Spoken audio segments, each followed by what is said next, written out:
Jemaah yang dimuliakan Allah Subhanahu wa taala. Saya ingin mengangkat di tema subuh kita ini suatu judul yang mulia, bahasan yang mulia, yaitu tentang ukhuwah al-islamiyah. Al-ukhuwah al-islamiyah. Kalau kita belajar ukhuwah Islamiyah, kita akan belajar sejarah, Bapak Ibu yang dimuliakan Allah. Ya.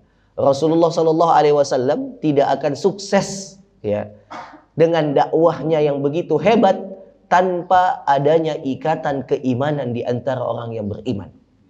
Makanya Allah jelas mengajak kita, wa'tasimu bihablillahi jami'a wa la tafarraqu.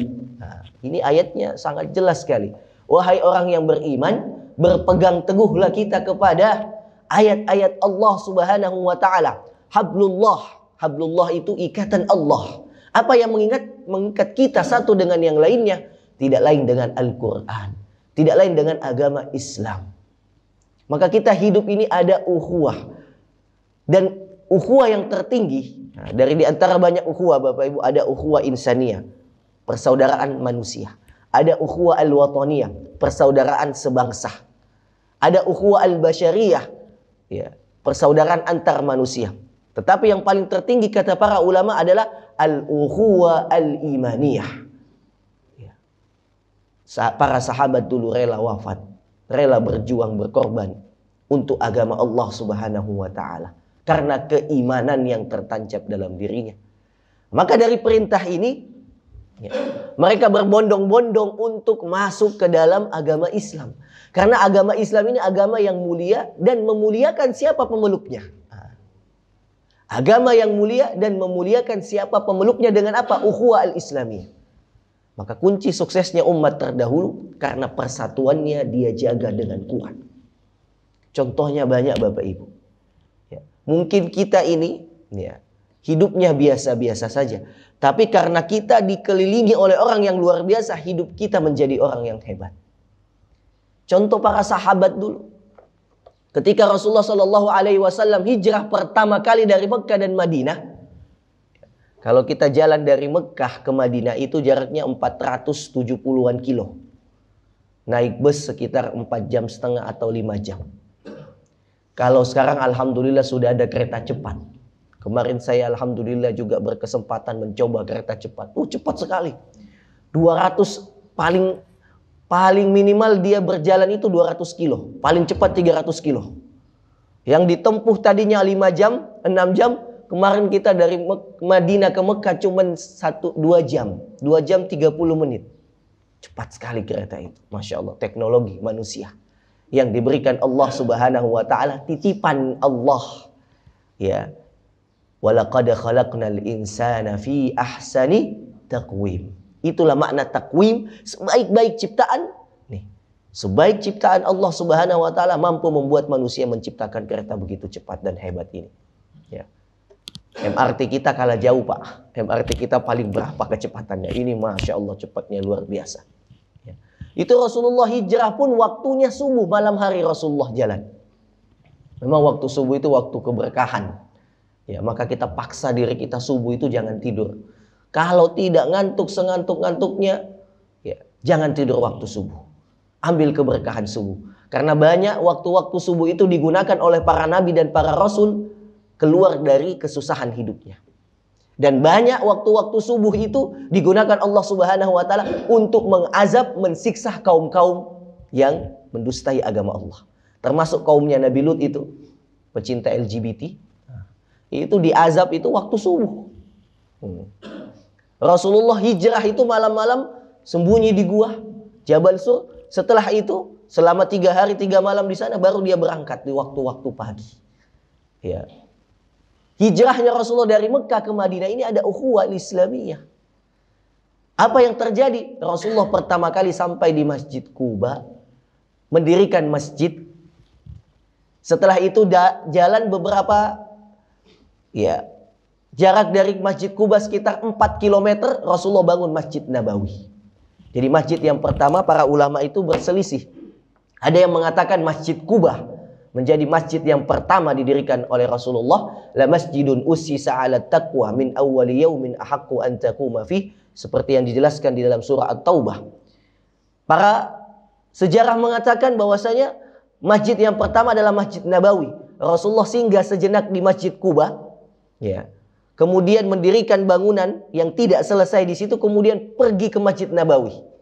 Nah, yang sekarang ada di kota Madinah Al-Munawwarah. Disitulah Rasulullah membangun masjid, kemudian melaksanakan yang namanya al-ukhuwah al-islamiyah al-imaniyah.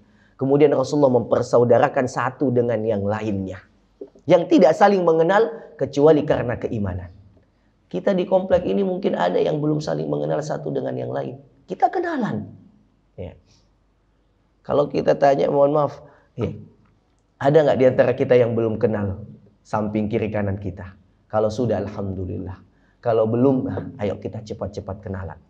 Justru dengan mengenal saudara kita semuslim, seiman, itu akan membawa berkah. Percaya tidak Bapak Ibu? Ya. Orang kalau lebih banyak temannya, lebih banyak orang soleh yang dia gauli, maka hidupnya akan membawa keberkahan. Maka Rasulullah pertama kali melaksanakan yang namanya al-ukhuwah al-islamiyah. Maka dipersaudarakanlah para muhajirin dan ansor. Ini kan konsep yang aneh sebenarnya. Orang tidak saling mengenal kok dipersaudarakan. Kita sekarang kan, ya tetangga aja nggak mau jadi saudara. Masing-masing, lu gue gitu. Ya, hidup lu, hidup gue. Ya. Dulu Masya Allah nggak kenal muhajirin dan ansor, Mekah Madinah jauh Bapak Ibu. Rasulullah tempuh, para sahabat jalan dengan unta, kuda. Rasulullah jalan lebih jauh lagi karena dia melalui jalan yang tidak dilalui oleh para sahabat. Karena takut dicegat oleh kafir Quraisy. Maka dia melalui lembah yang sangat jauh. Rasulullah tidak kenal dan belum tahu bagaimana penduduk Madinah. Penduduk muhajirin hanya tahu informasi bahwasanya di sana semua sudah menanti Rasulullah dan semua sudah beriman. Itu saja. Taunya mereka sudah beriman. Itu saja. Maka Rasulullah pergi berangkat karena keimanan. Rasulullah waktu berangkat ke Taif tidak tahu bagaimana penduduk Taif. Hanya tahu mudah-mudahan penduduk Taif ini mengijabah dakwahku. Tetapi tidak. Malah Rasulullah dilempar. Malah Rasulullah diusir. Tapi di Madinah Rasulullah begitu yakin hijrahnya karena dia tahu di sana ada orang yang beriman yang menunggu. Maka keimanan ini yang membedakan satu dengan yang lain. Akhirnya Rasulullah mempersaudarakanlah satu dengan yang lain. Ya. Antara kaum muhajirin dan ansor. Muhajirin ini orang yang hijrah dari Mekah ke Madinah. Adalah Abu Bakar di situ, Umar bin Khattab, Utsman bin Affan, Ali bin Abi Thalib, sahabat yang mulia Abdurrahman bin Auf, Sa'ad bin Abi Waqqas, Zubair bin Awam, ya Bilal bin Rabah, dan seluruh para sahabat as-sabiqun al-awwalun yang awal-awal masuk Islam. Dipersaudarakan dengan kaum Ansor. Kenapa dikatakan kaum Ansor? Karena mereka adalah kaum yang menolong kaum muhajirin yang menerima dakwahnya Rasulullah. Yang di sekeliling kota Mekah tidak ada yang ingin mengijabah dakwahnya Rasulullah. Setelah itu Rasulullah bangun masjid, selesai pondasi awal, tempat kumpul, Rasulullah persaudarakan. Yang lebih hebatnya Bapak Ibu yang dimuliakan Allah, ternyata persaudaraan ini bukan hanya persaudaraan ikatan biasa saja, tapi ikatan batin ruhiyah. Bahkan ada kisah yang menarik, ini masyhur sekali kisahnya. Ya kalau kita belum tahu, ya harus cari tahu kisahnya Abdurrahman bin Auf dengan Sa'ad bin Rabi'. Ini dua sahabat yang mulia yang Rasulullah persaudarakan. Begitu juga kisahnya Salman dengan Abu Darda. Ya, Abdurrahman bin Auf dengan Sa'ad itu dipersaudarakan oleh Rasulullah dengan ikatan keimanan. Kata Rasulullah, engkau sekarang sudah bersaudara layaknya sebapak dan seibu. Apa yang milik Sa'ad, milikmu ya Abdurrahman. Apa yang milikmu Abdurrahman, milik Sa'ad. Tetapi kondisinya kan di sini begini. Kita kalau bersaudara itu, saudara yang tidak sebapak dan seibu, kan kita lihat-lihat juga. Wah, ini orang kaya nggak sih? Nah, ya, ini orang punya jabatan nggak sih? Ya, kan sekarang itu kan gampang jadi saudara. Kalau ada uang, nah, saudara bisa dibeli. Nah, begitu sekarang. Dulu tidak. Ya, dulu kondisi kaum muhajirin nol, nggak punya apa-apa, nggak punya harta sama sekali. Ya. Dan kondisi kaum Ansor, ya, sahibul mal, punya harta, punya kedudukan. Ya, dia penghuni tetap kota tersebut. Dipersaudarakan dengan orang yang tidak punya apa-apa. Bapak mau nggak? Ibu mau nggak? Dipersaudarakan dengan orang yang tidak punya apa-apa. Nah ini kan nyusahin doang. Saya kasih makan, saya kasih minum, saya kasih tempat tinggal. Ya dia nggak punya apa-apa. Kita nggak mau, tapi karena ukhuwah imaniyah, karena sudah iman yang berbicara beda. Tidak mikir lagi materi. Akhirnya apa? Sa'ad bin Rabi sangat bergembira bertemu dengan Abdurrahman bin Auf. Bukan karena hal apapun itu, tapi karena keimanan Abdurrahman bin Auf. Mereka senang, nih orang soleh datang meskipun nggak bawa apa-apa, tapi kesolehannya pasti membawa keberkahan bagi hidupku. Betul saja. Ya. Setelah dipersaudarakan Abdurrahman bin Auf dengan Sa'ad, ya, keberkahan tidak hanya datang kepada Sa'ad, tapi juga kepada Abdurrahman bin Auf. Kata Sa'ad, ya Abdurrahman, indi zaujatan. Saya punya 2 istri, bahkan 3. Kalau engkau mau, engkau nikahi salah satu istri saya akan ceraikan sekarang. Saya punya banyak harta, saya punya banyak ladang, jika engkau mau ambil. Saya punya harta, jika engkau mau ambil. Masya Allah. Kita nggak ketemu orang saat ini modelnya seperti ini. Ya, karena keimanan kadang-kadang kita imannya sama, tauhidnya sama, berantem Pak.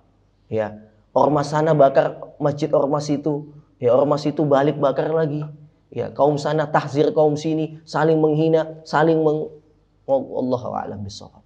Ya, bahaya. Ya, ada yang mengkafirkan, ada yang membid'ahkan dan lain sebagainya, mentahzir habis-habisan, padahal imannya sama, Islamnya sama.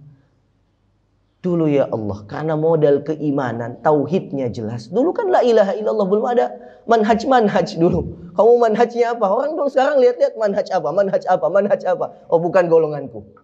Sekarang kita kan dipisah-pisah dengan model seperti itu. Betul? Ya. Yang ustadz ini nggak boleh masuk masjid ini. Ya. Kalau nggak berjenggot, celana nggak cingkrang, jangan masuk masjid sini. Wah, bahaya, gimana dong? Padahal Islam kita sama, Allah kita sama, Nabi kita sama. Sebaliknya, ya, yang pakai sarungan, ya, yang suka tahlilan, maulid, jangan masuk masjid sini. Pelaku bid'ah. Nah. Kan kita dibenturkan dengan 2 pemahaman yang kita sendiri nggak paham. Nah. Orang awam sendiri tidak mengerti kenapa seperti ini. Dulu tidak melihat firqah-firqah seperti itu. Dulu landasannya adalah keimanan. Akhirnya kata Abdurrahman bin Auf apa? Syukran ya Sa'ad. Terima kasih ya Sa'ad. Dullani ala suq. Tunjuki saja aku di mana pasar. Akhirnya dia diberikan modal oleh Sa'ad bin Rabi. Ya. Akhirnya dia berjualan menjadi pedagang yang sukses. Silahkan kita baca kisahnya Abdurrahman bin Auf. Tapi inti dari kisah ini adalah bagaimana keimanan mempersaudarakan antara satu dengan yang lain, tidak mengenal suku, ras, jabatan, harta, tapi karena keimanan. Kita mau membawa ini di masjid ini. Kita tidak membeda-bedakan satu dengan yang lain. Selama dia sholat di sini, dia baca Quran di sini, dia ngaji di sini, ibadah di sini, dia saudara kita. Patut kita bela habis-habisan. Ada yang mengganggu, kita bantu. Ya. Dia kesusahan, kita bantu.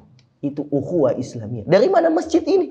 Kita saling bersapa, kita saling mengenal. Bahkan Rasulullah kadangkala mengecek, mana sahabat ini, kenapa tidak ke masjid? Mana sahabat ini, kenapa tidak ke masjid? Sampai hadis yang Rasulullah SAW mengatakan, kalau ada yang tidak ke masjid dan dia bisa ke masjid, kita bakar rumahnya.